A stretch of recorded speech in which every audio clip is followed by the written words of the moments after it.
ولا وزير له ولا معين له ولا مشير له وصلى الله على النبي وعلى آله وأصحابه أجمعين أعوذ بالله من الشيطان الرجيم بسم الله الرحمن الرحيم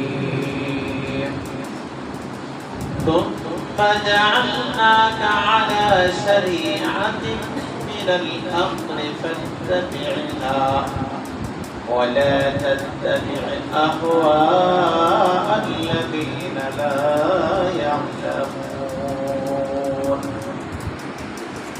وقال الله تعالى يا أيها الذين آمنوا صلوا عليه وسلموا تسليما اللهم صل على سيدنا ونبينا وسيدنا وحبيبنا ومولانا محمد صلى الله عليه وعلى آله وصحبه وبارك وسلم اللهم صل على سيدنا ونبينا وسيدنا وحبيبنا ومولانا محمد صلى الله عليه وعلى آله وأصحابه وبارك وسلم وكان الله رب العالمين دربار বাহুগুলি শুকরিয়া যে কামনাকে চার মুদাহিদ কমিটির উদ্যোগে আজকে মাসিক ইজতেমা এবং সফল জারি আমার ভাইরা বিভিন্ন জায়গা থেকে আমরা এসে উপস্থিত হয়েছি মহান আল্লাহ রাব্বুল আলামিনের দরবারে শুকর আদায় করি আলহামদুলিল্লাহ। আমি এখানে আপনাদেরকে দেখতে চাই যারা চরমনায় আমরা যাই নাই, চরমনার মুরিদ হই নাই, চরমনায় যাই নাই, অথবা মুরিদ হলো চরমনায় এখনো পর্যন্ত আমরা যাই নাই, এমন কারা কারা আছেন হাত উঠান তো দেখি। চরমনায় যান নাই এক হাত উঠান। নতুন কারা কারা আছেন হাত উঠান।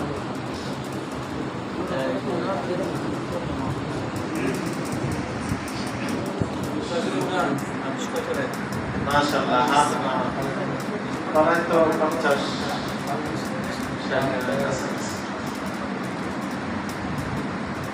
তাহলে বোঝা গেল আমরা মুজাহিদরাই বেশি আছি, সব ওয়ার্ড থেকেই মোটামুটি আসি, তাই না?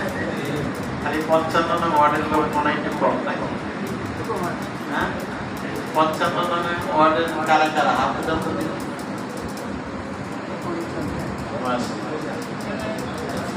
হাত নামাই সবাই বলে আলহামদুলিল্লাহ। আমার প্রিয় ভাইরা,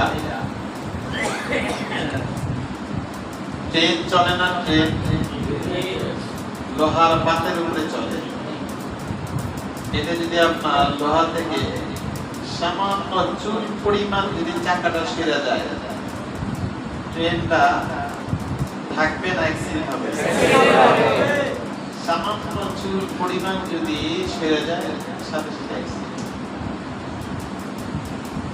আর এই মারাত্মক অ্যাক্সিডেন্টে বাঁচাটা বড় মুশকিল। আল্লাহ নবী সাল্লাল্লাহু আলাইহি ওয়াসাল্লাম আমাদেরকে দেখায় দিয়েছেন ইহদিনাস সিরাতাল মুস্তাকিম। এই সিরাতে মুস্তাকিমের ভিতরে আমি আপনি যে চলবো, চুল পরিমাণ যদি সুন্নতের খেলাফ হয়, চুল পরিমাণ যদি সুন্নতের খেলাফ হয়, তাহলে আপনার ঈমানের অ্যাক্সিডেন্ট হয়ে যাওয়ার সম্ভাবনা থাকে, আগে হোক পরে হোক। চুল পরিমাণ সুন্নতের খেলাফ যেন না হয়। শরীয়তের খেলাফ তো দূরের কথা, একটা মুসলমান শরীয়তের হুকুম মানবে না এটা তো হতেই পারে না। গোটা কোরআন শুরু থেকে শেষ পর্যন্ত আমার আল্লাহ যত কথা বলছেন, বলেন তো আমার আল্লাহ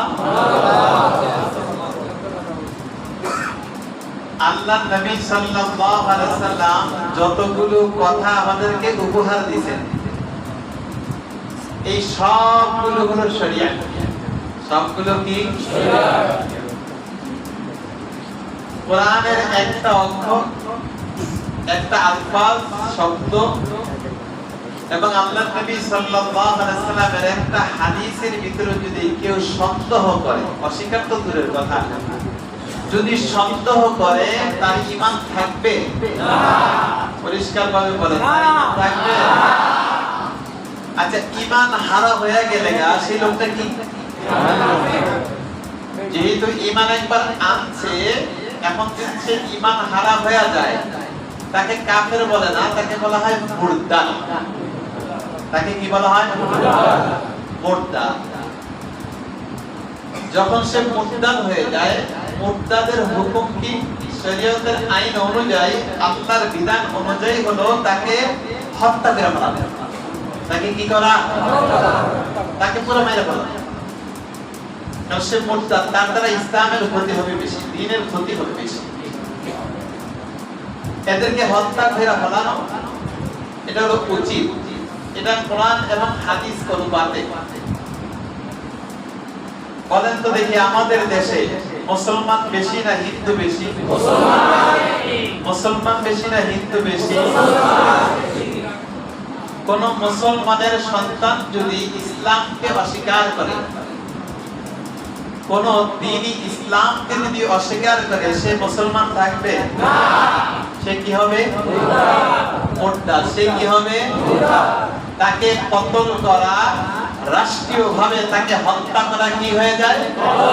ওয়াজিব হয়ে যায়। কি হয়ে যায়? এমন কিছু মুরতাদ আমাদের বাংলাদেশে জন্ম নিছে কি নেয় নাই? আল্লাহ এদেরকে হেদায়েত নসিব করুন। আমিন। আমার প্রিয় ভাইরা, মহান আল্লাহ রাব্বুল আলামিন বলেন, ثم جعلناك على شريعة من الأمر فاتبعها ولا تتبع أهواء الذين لا يعلمون ثم جعلناك على شريعة من الأمر يا رسول الله আপনাকে আমি উপহার দিলাম শরীয়ত মিন আল-আমর, দ্বীনের যত বিষয় শরীয়ত সব কিছু আপনাকে উপহার দিলাম। উপহার দিল কে? আল্লাহ। ফাত্তাবি'হা, এর অনুসরণ করো। আল্লাহর যত হুকুম আছে সবগুলো অনুসরণ করো। আল্লাহর নবীর সুন্নাত যা বলে গেছে, যা করে গেছে তার উপর তোমরা আমল করো। ওয়ালা তাত্তাবি আহওয়াআল্লাযীনা লা ইয়া'লামুন, অজ্ঞ যারা আছে তাদের মন গড়া আইনকে তোমরা মাইনো না। মন গড়া আইনকে মানা যাবে না। আল্লাহু আকবার। আমাদের দেশে লেনদেন করি, এটার নাম হলো টাকা। এটার নাম কি? টাকা। ভারতে যেই টাকা আমাদের দেশে করি, ভারতে গেলে তাদের ভাষায় বলা হয় রুপি। সৌদি আরবে গেলে সেটাকে বলা হয় আমেরিকা গেলে ডলার। বলেন তো, যে নাম ভিন্ন, কাজ এক না ভিন্ন? কাজের কোনো পার্থক্য আছে? যেটা সৌদি আরব লেনদেন করে, আমেরিকা তো সেটা দিয়েই লেনদেন করে, ভারতও সেটা দিয়েই লেনদেন করে, বাংলাদেশও সেটা দিয়েই। নাম শুধু ঠিক তেমনই ভাবে আমরা বাংলায় বলি ওস্তাদ বা মুরব্বি। বাংলায় বলি ওস্তাদ বা মুরব্বি। যদি আরবি ভাষায় বলা হয় তাহলে শেখ। আরবি ভাষায় বললে কি হয়? শেখ। আর যদি ফার্সি ভাষায় যান তাহলে বলা হয় পীর। ফার্সি ভাষায় বলা হয় কি? পীর। তাহলে ফার্সি ভাষায় যে বলা হয় পীর, আরবি ভাষায় বলা হয় শায়েখ, বাংলা ভাষায় বলা হয় ওস্তাদ বা মুরব্বি। নামের ডিফারেন্স, কাজ এক না ভিন্ন? কাজ এক না ভিন্ন? এখানে আমরা বুঝতে ভুল করি। এখানে বুঝতে ভুল করি যে আমাদের পীরের কোনো দরকার নাই, শায়েখের কোনো দরকার নাই। বলেন ওস্তাদ ছাড়া কেউ লেখাপড়া করতে পারবে না? আমার প্রিয় ভাইরা, আমরা যে ইমামদেরকে মানি, শরীয়তের যত হুকুম আহকাম আমাদের সামনে সুন্দর করে ভাঁজ করে ফুটায় তুলেছেন আমাদের মাসলাকের ইমাম, তার নাম কি? ইমামে আযম আবু হানিফা রাহমাতুল্লাহ আলাইহি। প্রসিদ্ধ চার ইমাম। এই চার ইমাম যত শরঈ আইন আছে সব আইনগুলো আমাদেরকে উপহার দিয়েছেন। সুবহানাল্লাহ। ইমামে আযম আবু হানিফা রাহমাতুল্লাহ আলাইহি থেকে হানাফি মাযহাব আসছে। ইমাম শাফি রাহমাতুল্লাহ আলাইহি থেকে শাফি মাযহাব আসছে। ইমাম আহমদ ইবনে হাম্বল থেকে হাম্বলি মাযহাব আসছে। ইমাম মালিক রাহমাতুল্লাহ আলাইহি থেকে মালিকি মাযহাব আসছে। এই সবগুলো শরঈ, কোনটা জায়েজ, কোনটা নাজায়েজ, কোনটা হালাল, কোনটা হারাম, কোনটা মাকরুহ তাহরিমি, কোনটা মাকরুহ তানজি, এই আইনগুলো সবগুলো একত্রিত করে আমাদেরকে উপহার দিয়েছে। ঠিক তেমনি ভাবে আমাদেরকে যেটা আমরা শায়েখ বলি তার কাছ থেকে আমল শিখি, আমলে প্র্যাকটিক্যাল শিখতে হয়। শরীয়তের যত কানুন আছে, এটা যেমন আপনাদেরকে নামাজের ট্রেনিং এর মাধ্যমে শিখাইছেন, মাস্তা শিখাইছেন, এটা যেমন প্র্যাকটিক্যাল শিখতে হয়, আমলও শেখা দরকার আছে কি নাই? ঠিক আমল শেখানোর জন্য আব্দুল কাদের জিলানী রাহমাতুল্লাহ আলাইহি থেকে কাদরিয়া আসছেন, আলাউদ্দিন সাবির রাহমাতুল্লাহ আলাইহি থেকে সাবরিয়া তরিকা আসছেন, মুজাদ্দিদ আল-ফিসারি রাহমাতুল্লাহ আলাইহি থেকে মুজাদ্দিদের তরিকা আসছেন, শিহাবুদ্দিন নকশবন্দি রাহমাতুল্লাহ আলাইহি থেকে নকশবন্দি তরিকা আসছেন। বলেন আলহামদুলিল্লাহ। তাহলে তুমি মাসলাকের ইমাম ইমামে আযম আবু হানিফাকে মানো, আব্দুল কাদের জিলানীর কাদরিয়া তরিকাকে কেন মানো না? ইমাম শাফিকে যদি ইমাম হিসেবে মানো, তাহলে মুজাদ্দিদ আল-ফিসারি, তুমি মুজাদ্দিদ আল-ফিসারির মুজাদ্দিদিয়া তরিকাকে তুমি কেন মানো না? তুমি ইমাম মালিক রাহমাতুল্লাহ আলাইহিকে যদি শরীয়তের ইমাম হিসেবে তুমি মানো, তাহলে আলাউদ্দিন সাবির থেকে সাবরিয়া তরিকা কেন মানো না? ইমাম শাফি রাহমাতুল্লাহ আলাইহিকে যদি ইমাম হিসেবে শাফি মাযহাবকে তুমি মেনে নাও, শাফি মাযহাবকে তুমি যদি মেনে নিতে পারো, তাহলে হযরত আব্দুল কাদের জিলানী রাহমাতুল্লাহ আলাইহি, আলাউদ্দিন সাবির রাহমাতুল্লাহ আলাইহি, শিহাবুদ্দিন নকশবন্দি রাহমাতুল্লাহ আলাইহি, তাদের আমলের তরিকাকে কেন মানো না? তাহলে বোঝা গেল তোমার ইলম শিখতে মনে চায়, আমল করতে মনে চায় না, এটা একমাত্র শয়তানের ওয়াসওয়াসা এবং ধোঁকা ছাড়া। ঠিক। এবং আমলের দ্বারা পাওয়া যায় কাকে? আল্লাহ। আর যেমন কাকে? কারণ শয়তানের ইলম ছিল। শয়তানের কি ছিল? ইলম ছিল। শয়তানের আরিফ ছিল, কিন্তু একটা জিনিসের অভাব ছিল, সে আশিক ছিল না। কি ছিল না? আর যেমন কি ছিল না? আমরা কার আশিক হতে চাই? আল্লাহ। আর যেমন কার? আল্লাহ। কে কে আল্লাহর আশিক হতে চান? আল্লাহ। আল্লাহ কবুল করবেন। আমিন। তুই আশিক বাজাহির দের তরিকা, তুই আশিক বাজাহির দের তরিকা, তুই আশিক বাতিনি দের হাকিকা। আমরা উলামা কেরাম অনেক সময় বলি যে পীর মুরিদের কোনো প্রয়োজন নাই, তাসাউফ ইলমে মারিফাত যেই পর্যন্ত হাসিল না করবে, ইলমে দ্বীন পরিপূর্ণ বুঝে আসবে না। ইলমে মারিফত যখন কলবের ভিতরে আসছে, নূরের তাজাল্লি যখন আসবে, তার জন্য মুতালা সহজ হয়ে যাবে, ব্রেনও খুলে যাবে। এটা একটা নিয়ামত। ইলম এবং আমলের দ্বারা একটা নিয়ামত, যেখানে আল্লাহ বলছেন আনাল্লাহু আলাইহি মিনান নাবিয়্যিনা ওয়াস-সিদ্দীকিনা ওয়াশ-শুহাদা'i ওয়াস-সালিহিন, যে নিয়ামত নবীদেরকে দিয়েছি, যে নিয়ামত সাহাবা کرامকে দিয়েছি, ওই নিয়ামত শহীদরা পাবে, ওই নিয়ামত সালিহিন, সিদ্দীকিনা, আউলিয়া, বুজুর্গরা পাবে।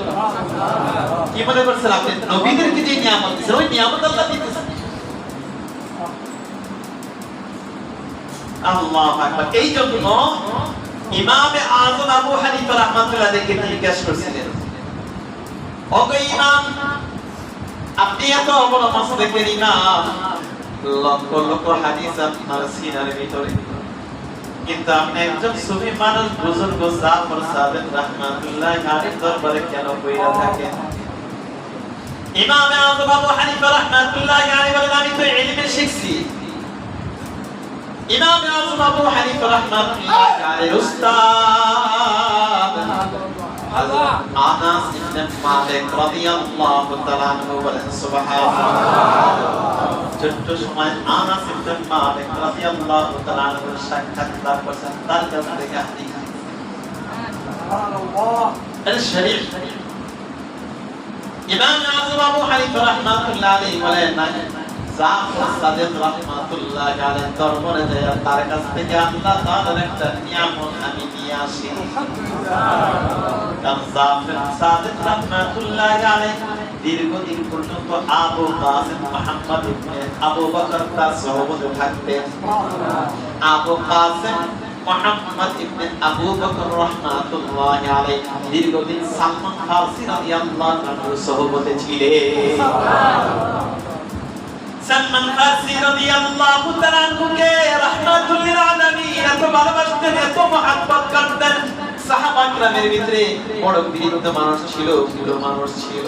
ইসলাম যখন গ্রহণ করে তখন প্রায় তার 300 বছর হয়ে গেছে। সুবহানাল্লাহ। ধরে বলেন সুবহানাল্লাহ।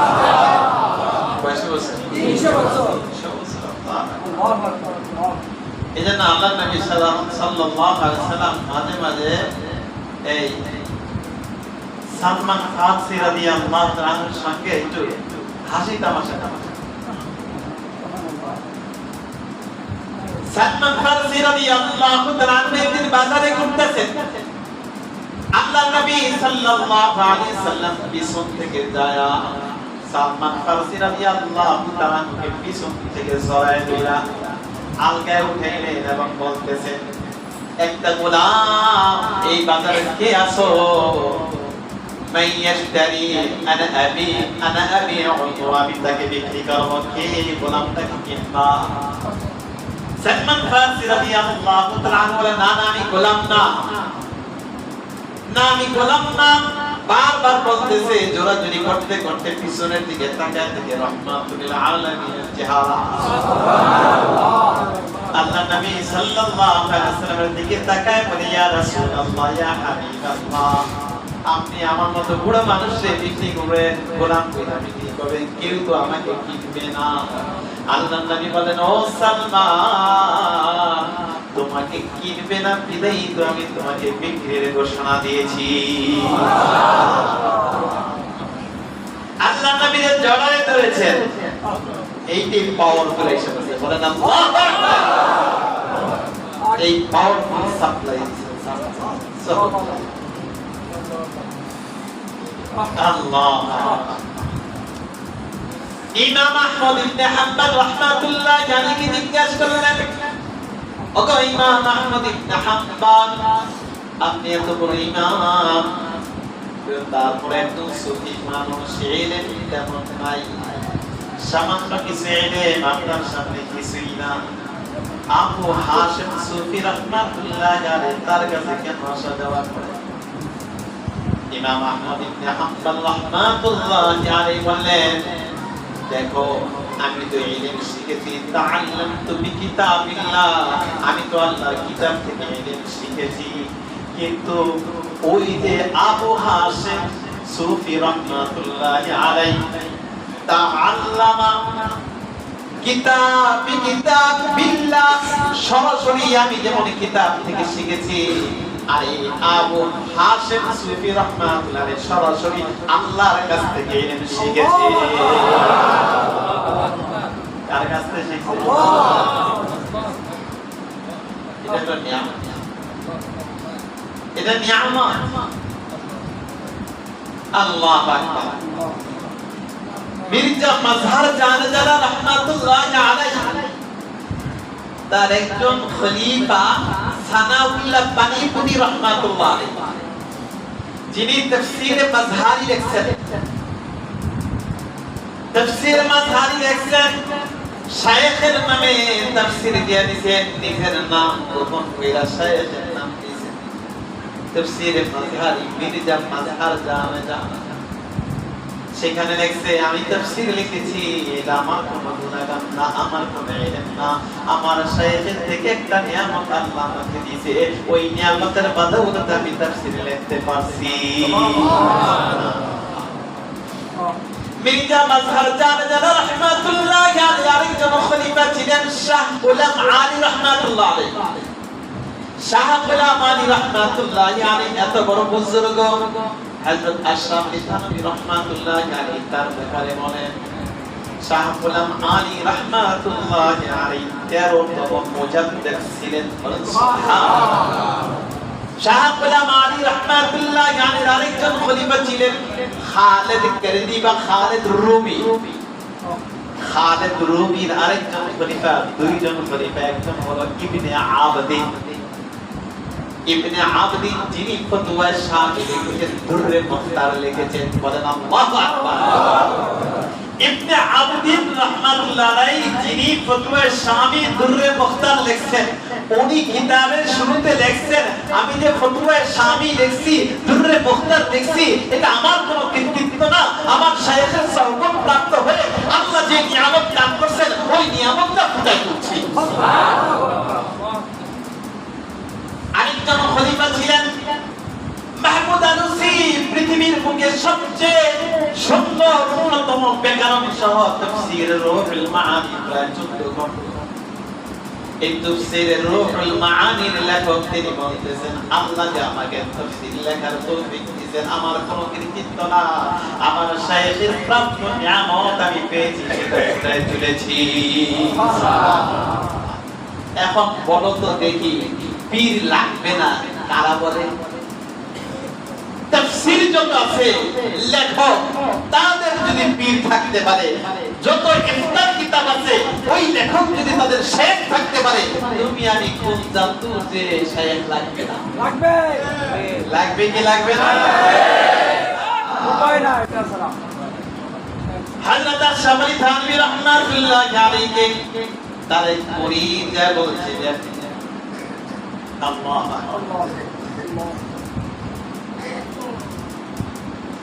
থানভী রাহমাতুল্লাহ আলাইহি বলছেন, তু মুজাম্মাল আজ জামালে কিস্তি, তু মুজাম্মাল আজ জামালে কিস্তি, তু মুকাম্মাল আজ কামালে কিস্তি। যা শায়েখের সামনে প্রশংসা করতেছেন, আপনার ইলম, আপনার কথার মাধুর্যতা, আপনার নসিহত এত সুন্দর, এটা পাইলা কোথা থেকে? থানভী রাহমাতুল্লাহ আলাইহি যদিও কবি ছিলেন না, কিন্তু তার দিকে তাকায় কলম বন্ধ হয়ে গেছে। বাকি অংশ থানভী রাহমাতুল্লাহ আলাইহি বলেন, মান মুজাম্মাল আজ জামালে হাদিয়া, মান মুকাম্মাল আজ কামালে হাদিয়া।